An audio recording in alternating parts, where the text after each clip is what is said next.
Ryan Foster hated the sound of metal scraping against metal. It reminded him of his childhood, of construction sites in his father's workshop. Right now, though, that scraping sound meant something was wrong with the research station's outer airlock. He pushed away from his desk where mineral samples sat waiting for analysis and grabbed his toolkit from the wall mount. The station was old, donated by some mining corporation that had gone bankrupt 15 years ago, and things broke down constantly.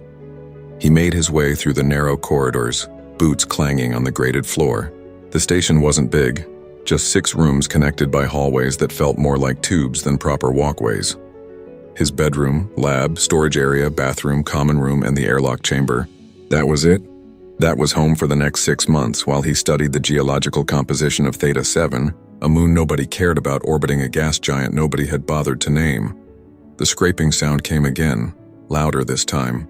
Ryan frowned and picked up his pace. Then he heard something else underneath the scraping.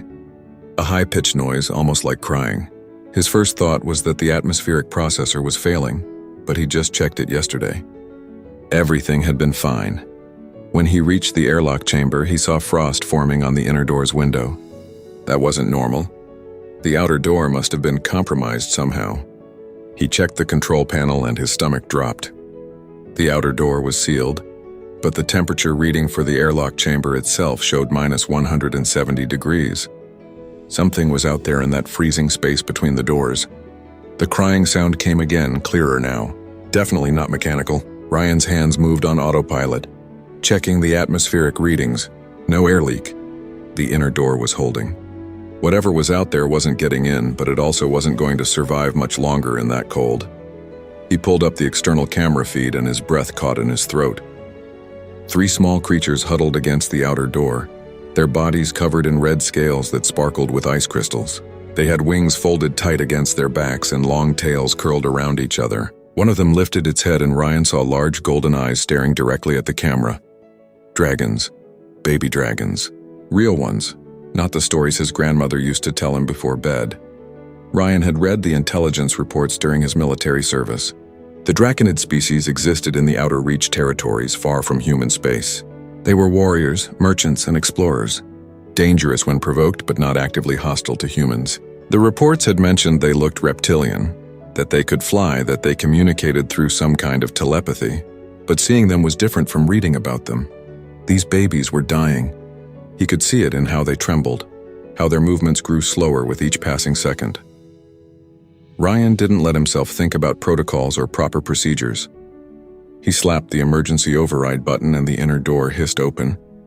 Heat rushed out of the station into the frozen airlock chamber. He grabbed an emergency blanket from the wall locker and stepped into the space between the doors.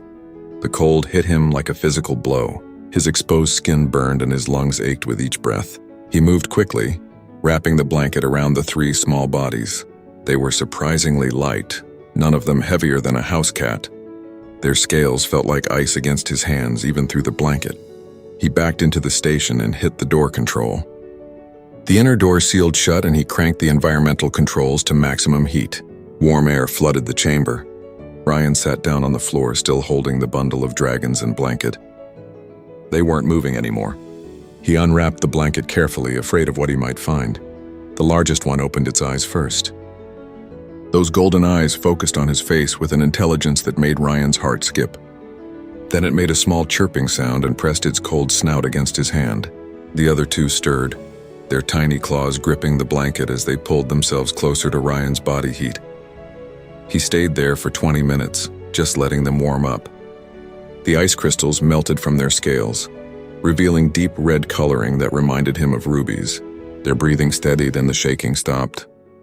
When they finally seemed stable, Ryan carried them to his quarters and set them down on his bed. They immediately burrowed into his spare blankets, making soft purring sounds. The smallest one looked at him and chirped, then crawled out of the blanket pile and climbed onto his lap. Ryan froze, unsure what to do. The little dragon curled up and closed its eyes, apparently deciding he was safe. Ryan pulled out his data tablet with his free hand and started searching the station's limited database for information on draconid biology. He found basic anatomical diagrams and dietary notes, but nothing about caring for babies, nothing about how they ended up on his station in the middle of nowhere. He looked down at the three small creatures who had somehow found their way to his doorstep. They looked peaceful now, sleeping in his blankets and on his lap. Tomorrow he would figure out what to do, who to contact, how to get them back to their people. Tonight he would just make sure they stayed warm and safe. Ryan gently stroked the head of the dragon on his lap. Its scales were warm now, almost hot to the touch. It purred louder and snuggled closer. He smiled despite himself and settled back against his pillows, careful not to disturb his unexpected guests. Outside, beyond the thin walls of the research station, beyond the frozen surface of the moon, beyond the vast emptiness of space, a Draconid war fleet received a distress signal. The coordinates matched a human research station. The biosignatures matched 3 missing hatchlings, and the matriarch who commanded that fleet decided that the human responsible would pay for whatever they had done. But Ryan knew none of this. He only knew that 3 babies needed him, and he wasn't going to let them down. Protein bars were apparently dragon candy. Ryan discovered this on the second morning, when the smallest hatchling, the one he'd started calling Scarlet in his head, managed to tear open his emergency food supply and scatter protein bars across the entire common room. She sat in the middle of the mess, chocolate-flavored crumbs covering her snout, looking incredibly pleased with herself. The other 2, Ruby and Crimson as Ryan had mentally named them, watched from the doorway with what he could only describe as jealous expressions. Ruby launched herself across the room with surprising speed, tackling her sister and trying to steal the half-eaten bar. Crimson approached more carefully, grabbed a bar in her mouth and retreated to a safe distance before starting to eat. Ryan had given up on keeping them contained. They were too curious, too energetic, and frankly too clever. Ruby had figured out how to open doors by the second day. She just watched which buttons he pressed and memorized the sequence. Crimson could climb almost anything and seemed to enjoy perching on top of tall equipment. Scarlet followed Ryan everywhere and cried if he went into a room and closed the door. He'd also learned they were surprisingly communicative, not with words exactly, but with feelings and images that appeared in his mind. When Ruby wanted to play, he felt excitement and saw mental pictures of flying. When Crimson was curious about something, he felt her questioning thoughts. When Scarlet was scared, which happened whenever he left her sight, he felt her distress like a physical ache in his chest. The telepathy had surprised him at first. He'd read about it in the reports, but experiencing it was different. It felt natural, like learning to understand a friend's facial expressions over time. The hatchlings couldn't form complex thoughts yet, just emotions and simple images, but it was enough. Ryan cleaned up the protein bar mess, while the dragons continued their breakfast feast. He'd tried feeding them proper food yesterday, but his supplies consisted of freeze-dried meals designed for humans. They'd nibbled at the rehydrated vegetables politely, but showed much more enthusiasm for the protein bars, especially the chocolate ones. He made a mental note to ration those carefully. After breakfast, he attempted to continue his research work. The mineral samples weren't going to analyze themselves, and he was already behind schedule. He sat at his desk, pulled up his data files, and immediately had Ruby land on his keyboard. She chirped at him and walked across the keys, managing to close 3 important documents in the process. Crimson claimed the top of his monitor as her perch, her tail hanging down and occasionally swishing across the screen. Scarlet simply climbed onto his chest and refused to move, making comfortable purring sounds that vibrated through his entire torso. Work was clearly not happening today. Ryan gave up and decided to run system checks instead. The hatchlings could follow him around the station while he made sure everything was functioning properly. He stood up, gently relocating Scarlet to his shoulder, where she immediately dug her tiny claws into his shirt for balance. They made their way to the environmental control room first. Ryan checked the air processors, water recyclers, and temperature regulators while explaining what each system did. He didn't expect the hatchlings to understand, but talking to them felt less lonely than working in silence. Ruby seemed fascinated by the blinking lights on the control panels. Crimson studied everything with careful attention. Scarlet just purred on his shoulder, content to be near him. In the storage bay, Ruby discovered a box of spare parts and decided it made an excellent nest. She dragged tools and components into a pile and settled on top like a tiny dragon guarding treasure. Ryan let her keep it. The parts weren't critical anyway. The power generator room was warm, heated by the fusion reactor that kept the station running. All three hatchlings immediately perked up and rushed toward the heat source. They pressed against the safety barriers, soaking up the warmth with obvious pleasure. Dragons apparently liked it hot. Ryan sat on the floor and watched them. They were beautiful in an alien way with their jewel-bright scales and intelligent eyes. Their wings were still too small for flight, just tiny things that they flapped sometimes when excited. Their tails were proportionally long, used for balance and apparently for wrapping around things they wanted to keep close. He pulled out his data tablet and started taking notes. If he was going to care for these hatchlings, he needed to understand them better. Preferred temperature range, dietary preferences, sleep patterns, behavioral tendencies. Scientific observation was something he was good at. Ruby liked exploring and testing boundaries. She was the first to try new things and the boldest when facing the unknown. Crimson was more cautious, always watching and thinking before acting. She noticed details Ruby missed. Scarlet was the smallest and seemed the most emotionally connected to Ryan specifically. She became distressed when separated from him but calmed instantly when reunited. They were individuals, not just generic babies. They had personalities and preferences and distinct ways of interacting with the world. Ryan found himself smiling as he wrote, documenting their quirks and habits. That afternoon, he tried to figure out where they'd come from. He checked the station's external sensors and found something interesting. 2 weeks ago, something had passed through the system. The sensors had logged it as space debris, too small to be a ship but too large to be a natural object. It had been on a trajectory that would have brought it close to Theta 7 before moving on. A container, maybe. An escape pod? Something that had dumped 3 baby dragons on his doorstep before continuing into the void. Ryan traced the trajectory backward but couldn't determine an origin point. Whatever it was had come from deep space, possibly from outside the mapped territories. He looked at the hatchlings, who were now playing some kind of game that involved chasing each other's tails in circles. How had they survived? How long had they been in that container? The questions piled up with no good answers. That evening, Ryan made dinner for himself and shared portions with his guests. The hatchlings ate enthusiastically, then demanded more protein bars for dessert. He rationed out half a bar for each of them and endured their disappointed chirping when they wanted more. Bedtime was an adventure. Ryan had tried to set up a nest for them in the corner of his quarters, using blankets and his spare clothes to make it comfortable. The hatchlings had looked at the nest, looked at his bed, and unanimously decided his bed was better. They climbed onto his chest the moment he lay down, forming a warm pile of scales and purring that made his whole body vibrate. Ryan stared at the ceiling and tried to think about his options. He should contact someone, report the hatchlings, arrange for them to be returned to their people. But who would he contact? The nearest human outpost was 3 weeks away by ship.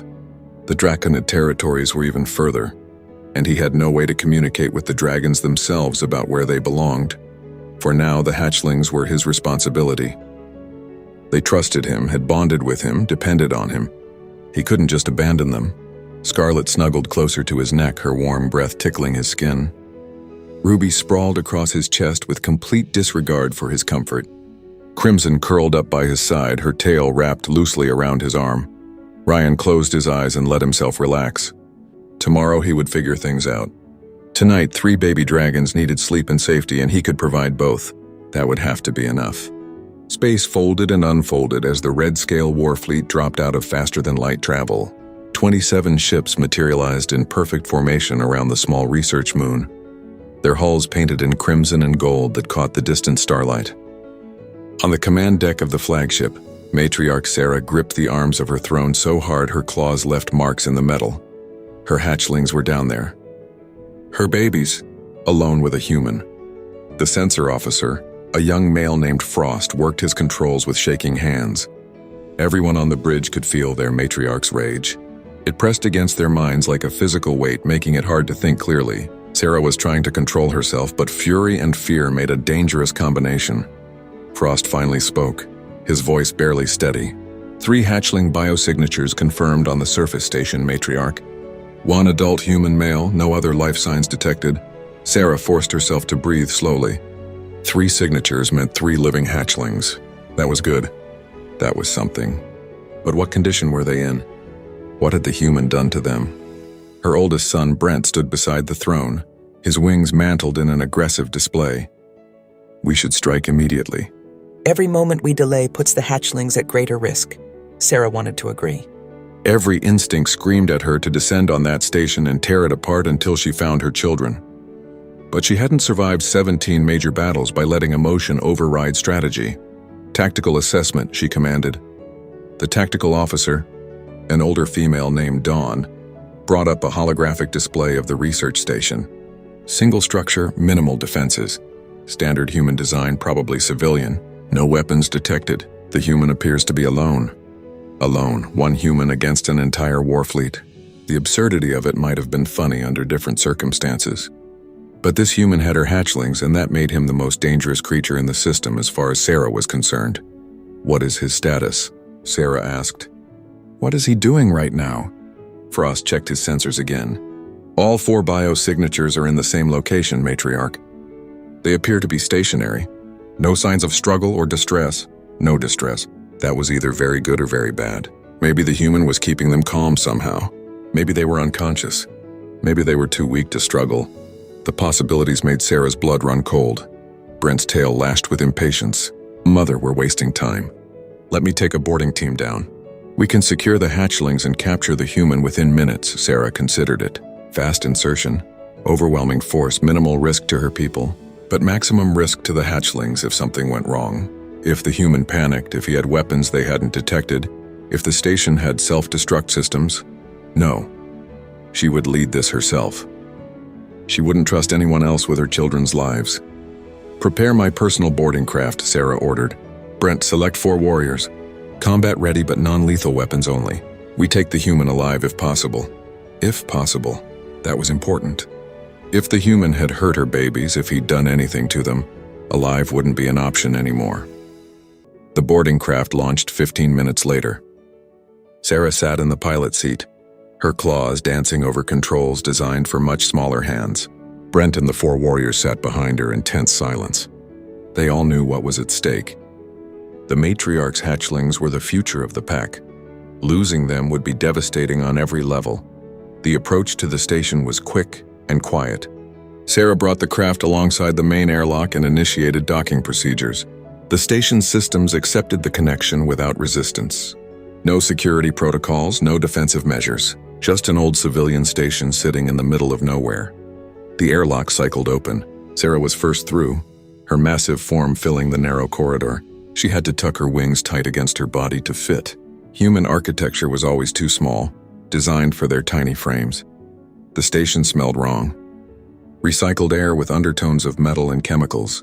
Human scents everywhere, and underneath it all, faint but unmistakable, she caught the scent of her hatchlings. They were close. Sarah moved through the corridors with practiced silence despite her size. The warriors followed in formation, weapons ready. The station was quiet except for the hum of environmental systems. No alarms, no signs of awareness. Either the human didn't know they were here or he didn't care. The biosignature readings led them to a door marked as personal quarters. Sarah paused outside and reached out with her mind, trying to sense her hatchlings through the metal. She felt them immediately. 3 small presences, sleepy and content. Content. Not afraid, not in pain. Content. That didn't make sense. Unless the human had drugged them somehow. Sarah didn't bother with the door controls. She grabbed the panel and ripped it off the wall, then forced the door open with brute strength. Metal screeched and sparks flew. She charged into the room, wings spread wide, ready for anything, and stopped dead. The human sat in a chair against the far wall. He was young, maybe 30 standard years, with dark hair that stuck up at odd angles. He wore casual clothes, not armor or weapons. His hands were raised in surrender, his expression more concerned than frightened. But that wasn't what made Sarah stop. On the human's chest, curled together in a nest of blankets and what looked like stolen clothing, 3 small red dragons slept peacefully. Sarah recognized them instantly. Ruby, her bold explorer. Crimson, her careful thinker. Scarlet, her sensitive baby. They were purring, that deep rumbling sound hatchlings only made when they felt completely safe. The human whispered urgently, "Please don't wake them. They just fell asleep 10 minutes ago and they've been cranky all morning." Sarah stared at him, stared at her sleeping hatchlings on his chest, stared at the makeshift nest that covered half the room, stared at the empty protein bar wrapper scattered on the floor, stared at the data tablet propped on the desk showing notes about hatchling behavior and care. This wasn't what she'd expected to find. This wasn't a human holding hostages or conducting experiments or doing any of the terrible things she'd imagined during the journey here. This was a human who had apparently been taking care of her children. Brent pushed into the room behind her, weapon raised. He saw the scene and hesitated, confusion clear on his face. The other warriors crowded in the doorway, equally uncertain. Sarah stepped closer to the human, studying him carefully. He didn't flinch away from her, didn't try to run. He just sat there with her sleeping hatchlings on his chest, looking tired and rumpled and somehow completely unthreatening. She leaned down and inhaled deeply, drawing his scent into her lungs. Fear, yes, but not the sharp terror of someone caught doing wrong. Just normal caution around a creature much larger and more dangerous than himself. Under the fear was exhaustion and determination and something else. Something that smelled like pack bond. Sarah's eyes narrowed. Explain yourself, human. Explain why my hatchlings sleep on you like you're their den mother. The human took a breath and started talking. He told them about finding the hatchlings at the airlock, about bringing them inside, about feeding and warming and caring for them. He spoke quietly to avoid waking them, his hands unconsciously stroking Scarlett's head when she stirred slightly in her sleep. He told them everything. The protein bars, the nest building, the system checks with curious dragons following him. He showed them his notes, his research, his attempts to figure out where they'd come from. He admitted he'd been planning to contact someone but didn't know who or how. Sarah listened to all of it while watching her hatchlings sleep peacefully on this stranger's chest. And slowly, very slowly, her rage began to transform into something else entirely. Understanding came slowly, like dawn creeping across a frozen landscape. Sarah crouched in the small human quarters, her wings folded tight to fit in the cramped space, and listened to Ryan Foster explain how 3 dragon hatchlings had become his temporary family. The more he talked, the more her anger drained away, replaced by something she hadn't expected to feel toward a human. Gratitude. When he finished his explanation, silence filled the room. Brent still held his weapon but had lowered it. The other warriors looked uncertain, their aggressive postures softening. They'd come expecting a fight and found something completely different. Sarah studied the sleeping hatchlings again. Their scales were bright and healthy. Their breathing was steady and strong. They showed no signs of distress or injury. In fact, they looked better than they'd looked before the transport accident that had lost them in space. On Ryan's chest, Scarlett made a small, squeaking sound and shifted in her sleep. Ryan's hand moved automatically to steady her, his touch gentle and practiced. He'd done this before, probably many times over the past few days. The gesture was unconscious, natural, the kind of thing a parent did without thinking. Sarah made a decision. Warriors, withdraw to the corridor. Brent, stay with me.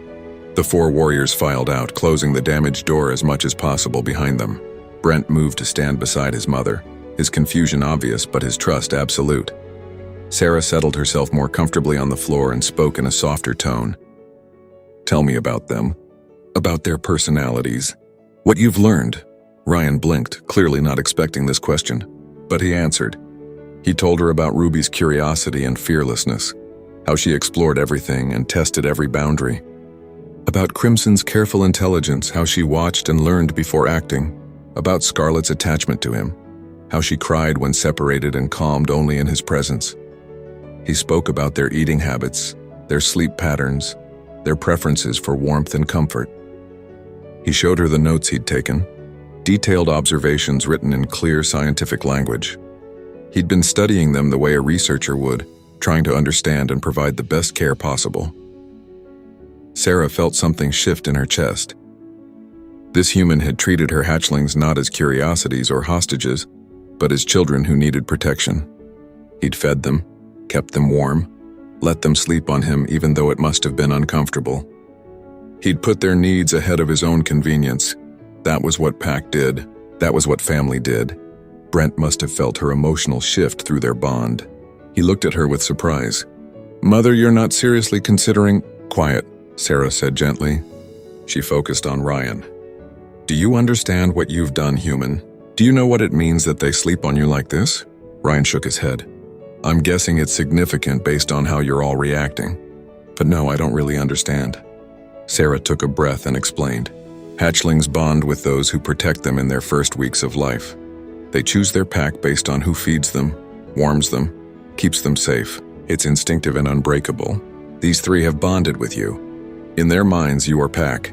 She watched understanding dawn on Ryan's face, followed quickly by concern. But I'm not a dragon, he said. I'm not even the same species. How can that work? Brent answered before Sarah could. Pack bonds don't care about species. They care about actions. You acted like pack, so they bonded with you. It's rare with other species, but not unheard of. Ryan looked down at the sleeping hatchlings, his expression complex. What does that mean? For them, for me? Sarah considered her words carefully. This was important. Possibly the most important conversation she'd have with a human in her entire life. Among our people, pack bonds are sacred. They cannot be broken, only honored or betrayed. If you accept the bond, you become responsible for them. You would be expected to help raise them, teach them, protect them. In return, they would be loyal to you for life. And if I don't accept? Ryan asked quietly. The question hung in the air. Sarah knew what tradition said. Rejected hatchlings rarely survived the psychological damage. They would grieve, refuse food, fail to thrive. But she couldn't force this human to take responsibility for children that weren't his. Then we would take them home and hope they eventually bond with someone else, Sarah said. But the separation would hurt them. Badly. You would be rejecting them when they've already chosen you.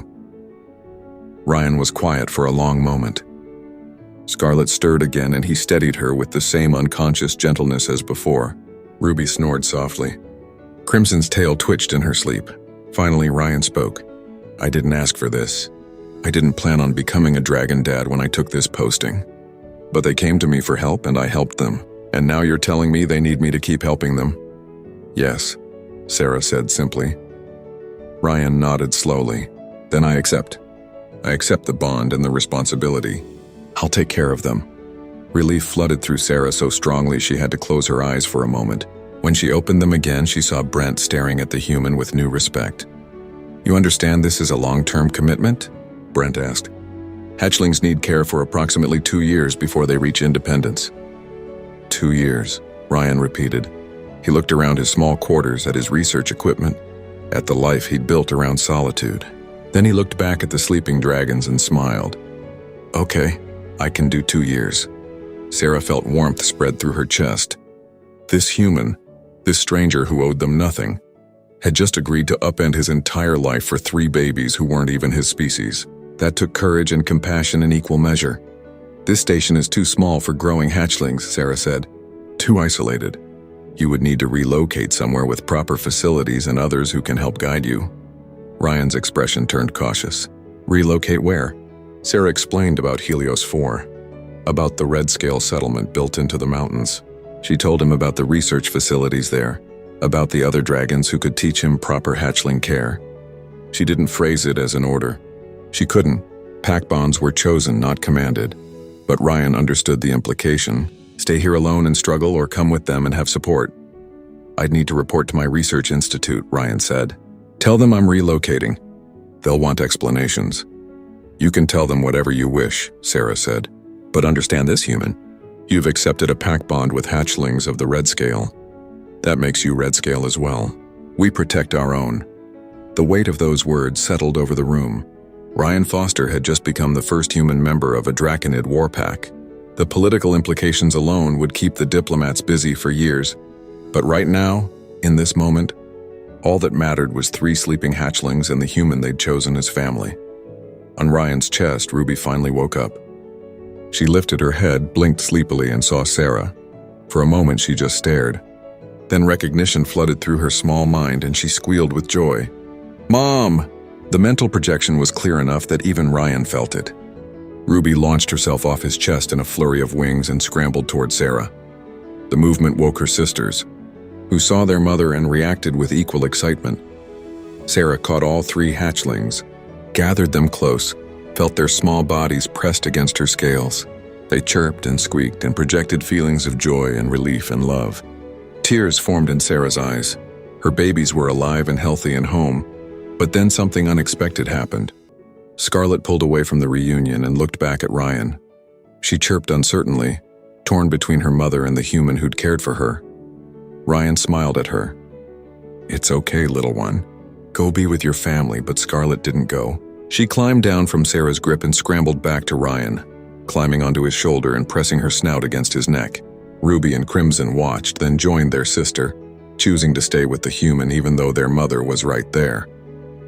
Sarah understood then. Really understood. Her hatchlings had made their choice.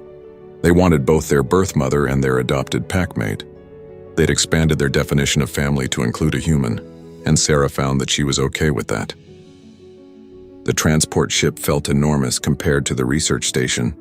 Ryan wandered the corridors with 3 hatchlings following him like ducklings, trying not to look overwhelmed by the scale of everything. The ceilings were high enough for dragons to fly in, the doorways wide enough for creatures with wingspans measured in meters. Everything was built for a species much larger than humans, which made Ryan feel like a child exploring a house designed for giants. He'd been aboard for 2 days now, and things had not gone smoothly. Ruby had discovered the ventilation system on the first night and gotten herself stuck in a duct above the weapons bay. It had taken 3 hours and 4 increasingly frustrated engineers to extract her. She'd emerged covered in dust and incredibly pleased with herself, projecting feelings of great accomplishment while the engineers glared at Ryan like this was somehow his fault. Crimson had found the training room and accidentally activated a combat simulation. Ryan had walked in to find his careful, intelligent hatchling screeching at a holographic enemy fighter, attempting to breathe fire she didn't yet have. The simulation had taken 20 minutes to shut down because Crimson kept triggering the motion sensors. Scarlett, true to form, had stayed close to Ryan except for one terrifying incident involving the engine room. She'd wandered off while Ryan was distracted with Ruby's ventilation adventure, found her way to engineering, and fallen asleep on a heat vent. The temperature alarms had gone off. Engineers had panicked thinking they had a coolant leak. Security had been called, and Ryan had found his smallest hatchling sleeping peacefully, while 20 crew members rushed around trying to diagnose a problem that didn't exist. The chief engineer, a massive older dragon named Frost, had handed Scarlett back to Ryan with an expression that promised violence if it happened again. Now Ryan sat in his assigned quarters trying to figure out how to keep 3 curious hatchlings entertained on a warship. The quarters were actually quite nice, with a proper sleeping nest built into the wall and human amenities like a bed and desk. But nice quarters didn't solve the problem of hatchlings who wanted to explore everything. A knock on the door interrupted his thoughts. It was a gentle knock, not the aggressive banging he'd come to expect from frustrated crew members. He opened the door to find an older dragon waiting patiently. She was smaller than Sarah, with scales that had faded from bright red to a softer pink with age. Her eyes were kind and amused. "I'm Grace," she said, her mental voice much clearer than the hatchlings. "Sarah thought you might need help." Ryan could have cried with relief. "Yes, please, I have no idea what I'm doing." Grace entered the quarters and immediately spotted the 3 hatchlings attempting to build a nest out of Ryan's spare clothes. She made a sound that might have been laughter. "They like you," she observed. "That's good. Makes training easier when they want to please you." Over the next several hours, Grace taught Ryan the basics of hatchling management. How to channel their curiosity into learning instead of chaos. How to recognize when they were overstimulated and needed quiet time. How to establish boundaries without breaking their trust. She showed him proper feeding techniques. The protein bars were fine as occasional treats, but hatchlings needed more varied nutrition.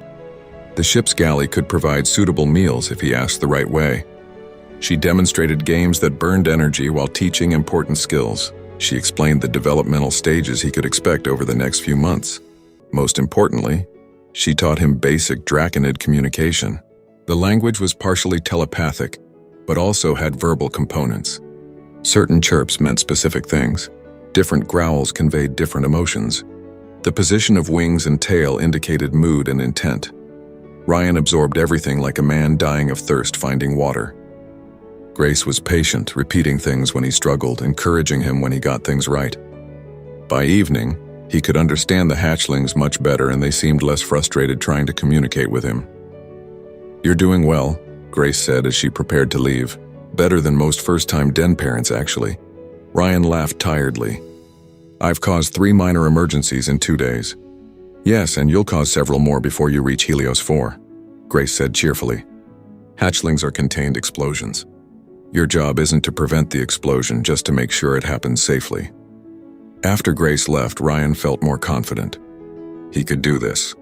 He just needed to learn and adapt and ask for help when necessary. The next few days passed with fewer disasters. Ryan established routines that kept the hatchlings busy.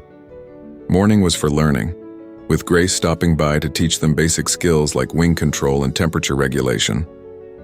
Afternoon was for exploration, but Ryan made sure they explored approved areas with supervision. Evening was for quiet time, stories, and sleep. The stories surprised him. Dragons loved stories, Grace had explained. Hatchlings learned history and values through storytelling, so Ryan told them stories from Earth, about mountains and oceans and animals they'd never seen. He told them about his childhood, his parents, his grandmother who had first sparked his love of geology with her rock collection. The hatchlings listened with rapt attention, projecting feelings of curiosity and wonder. They especially loved stories about human children, fascinated by the idea that humans also started small and helpless. Ruby asked questions constantly, wanting to know everything about everything. Crimson noticed details and pointed out inconsistencies in his stories, keeping him honest. Scarlet just snuggled close and purred, content to listen to his voice regardless of the words. Ryan also started learning about dragon culture from various crew members. Most were initially suspicious of the human among them, but they warmed up when they saw how the hatchlings adored him. Dragons valued family above almost everything else, and someone the hatchlings trusted earned respect. He learned about the Red Scale Pack's history, about matriarch Sarah's rise to leadership, about the wars they'd fought and the territories they'd claimed. He learned about pack bonds and honor codes and the complex social structures that governed dragon society. He learned that accepting the hatchlings meant accepting everything that came with them, their people, their culture, their conflicts. He wasn't just Ryan Foster anymore. He was Ryan Foster of the Red Scale Pack, and that meant something. On the 5th day, a young warrior named Swift approached him in the corridor. Swift looked nervous, his wings twitching with uncertainty. "The others are talking," Swift said quietly. "About you. About whether a human can truly be Red Scale." Ryan had expected this. "What do you think?" Swift looked at the hatchlings playing nearby, chasing each other's tails in circles. "I think those hatchlings chose you. And I think our matriarch trusts you. That's enough for me." It was a small thing, one dragon's acceptance. But it felt significant. Ryan was building bridges, one interaction at a time. That evening, Sarah summoned him to her quarters. Ryan went nervously, bringing the hatchlings because leaving them behind wasn't an option. Sarah's quarters were larger and more ornate than his, with perches and nests and displays that showed her achievements. "Sit," Sarah invited, gesturing to a cushioned area clearly added for his benefit. Ryan sat. The hatchlings immediately climbed on him, their favorite perch. Sarah watched this with an expression he couldn't quite read. "We'll reach Helios 4 tomorrow," Sarah said. "I wanted to discuss what happens next." Ryan nodded, listening carefully as she explained. He would have quarters in the settlement, near her family's residence. Other pack members would help with the hatchlings when he needed rest. He could continue his research at the local facility. He would be expected to participate in certain pack ceremonies and gatherings, and there would be a formal adoption ceremony. A recognition of the bond that already existed, a public acknowledgement that he was now Red Scale. "You don't have to accept," Sarah said. "You've already done more than anyone could ask, but the offer stands." Ryan looked at Ruby, trying to eat his shoelaces, at Crimson, studying the decorative displays with obvious interest, at Scarlet, pressed trustingly against his chest. He thought about his old life, alone on a research station, studying rocks and avoiding people. He thought about his new life, surrounded by dragons and noise and constant chaos. He thought about which version of himself was happier. The answer was obvious. "When is the ceremony?" Ryan asked. Sarah smiled, fierce and genuine. "Tomorrow at sunset. The pack will witness your adoption. You'll be family officially, not just practically. Tomorrow his life would change completely and permanently. Tomorrow he would become something no human had ever been before." Ryan found he was looking forward to it. Helios 4 looked like something from a fantasy painting. The red scale settlement stretched across a mountain range that glowed deep red in the afternoon sun, carved partially into the rock and partially built on platforms that extended out over steep valleys. Dragons flew between the levels, their wings catching the light as they moved. The architecture blended natural stone formations with advanced technology in ways that shouldn't have worked, but somehow did. Ryan pressed his face against the transport window, trying to see everything at once. The hatchlings crowded around him, equally curious about their home. Ruby chirped excitedly and flapped her still small wings. Crimson studied the settlement with focused intensity, already mapping it in her mind. Scarlet just pressed against Ryan's side, finding comfort in his presence rather than the view. The landing platform was crowded with dragons waiting to see the human who had saved their matriarch's hatchlings. Ryan felt hundreds of eyes on him as he descended the transport ramp, carrying his single bag of belongings while 3 baby dragons scrambled around his feet. Sarah waited at the base of the ramp, along with Brent and several other important-looking dragons. But there were also younglings, curious adolescents who pushed forward to see the hatchlings and their strange new packmate. "Welcome to Helios 4, Sarah said formally, then more quietly, "Welcome home. Home." The word felt strange and right at the same time. Ryan nodded, unsure what to say. The crowd parted as Sarah led them through the settlement. Dragons stared openly but not hostilely, their expressions ranging from curiosity to amusement to cautious acceptance. Ryan heard whispered conversations, felt the weight of attention, and tried to project confidence he didn't really feel. His new quarters were carved into the mountain itself, a cave dwelling that had been modified with human comforts. There was a bed, a desk, a small kitchen area, and a bathroom that actually fit his size. But there was also a large stone nest built into the wall, heated by thermal vents from deep in the mountain, perfectly sized for 3 small dragons who immediately claimed it. Grace appeared within minutes of their arrival, bringing prepared food and offering to show Ryan around the settlement. They left the hatchlings napping in their new nest and ventured out into the community. The settlement was larger than Ryan had expected, home to several thousand dragons of all ages. Grace pointed out important locations as they walked. The central gathering space where major decisions were made, the flight training grounds where younglings learned to use their wings, the market district where traders from other packs brought goods, and the research facility, a modern complex built into the northern edge of the settlement, equipped with laboratories, computing resources, and equipment that made Ryan's old station look like a child's toy. The director, an older male named Stone, welcomed him enthusiastically. "A human geologist," Stone said, his mental voice carrying genuine excitement. "Do you know how rare that is out here? Most humans stay in their own territories. We've been trying to recruit one for years." Stone showed him to a personal lab space already set up with basic equipment. "This is yours. Requisition whatever else you need. We have several ongoing geological surveys you might find interesting. The mountain range here has some unique mineral formations that nobody's fully cataloged." Ryan felt excitement building. Real research opportunities, proper equipment, interesting projects. This wasn't exile or obligation. This was opportunity. That evening, Grace helped him prepare for the adoption ceremony. She explained what would happen, what he needed to say, what the ritual meant.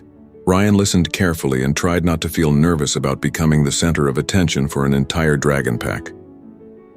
The ceremony took place at sunset, in the central gathering space. The entire settlement seemed to have turned out, hundreds of dragons arranged in a massive circle. Sarah stood at the center, magnificent in formal armor decorated with the red and gold of her pack. Brent and the other senior warriors flanked her, witnesses to what was about to happen. Ryan walked to the center with the 3 hatchlings following him. The crowd parted silently, all eyes tracking his movement. When he reached Sarah, he stopped and waited, heart pounding. Sarah spoke, her voice amplified somehow so everyone could hear. "We gather to witness a pack bond. These hatchlings, Ruby, Crimson, and Scarlet of the Red Scale, have chosen their packmate. They have chosen Ryan Foster, human, as one who protected them when they were helpless, who fed them when they were hungry, who gave them safety when they had none."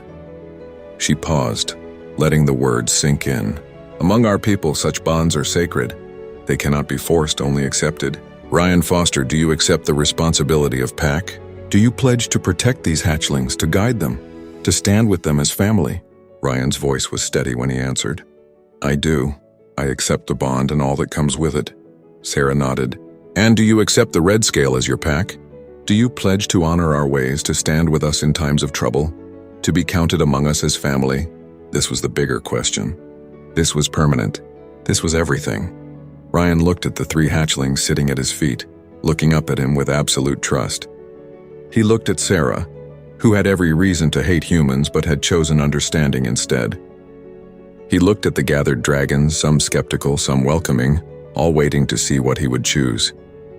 I do, Ryan said clearly. I accept the red scale as my pack. The crowd erupted in sound.